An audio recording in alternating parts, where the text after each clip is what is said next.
when there is accident, there always will be scar. This is a story of this gentleman who had a scar at the Mustache here 5 years ago. And he came to Glojas to camouflage the mustache by putting the graft, and the donor area that we harvested is below the beard here, and the graft were put in the mustache here, and today is day 3. Today is day 3. We have put in the graft at the scar area here.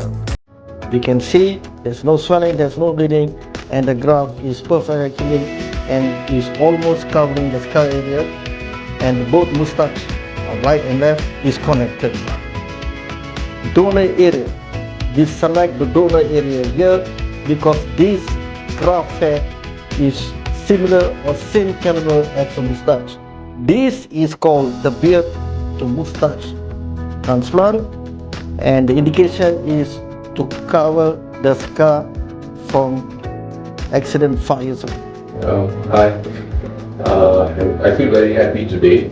Today is the 3rd day after my mustache transplant, and having this scar for past 5 years, and now I can see that the transplant hair can cover the scar area. Actually, I'm very thankful to Professor Jess.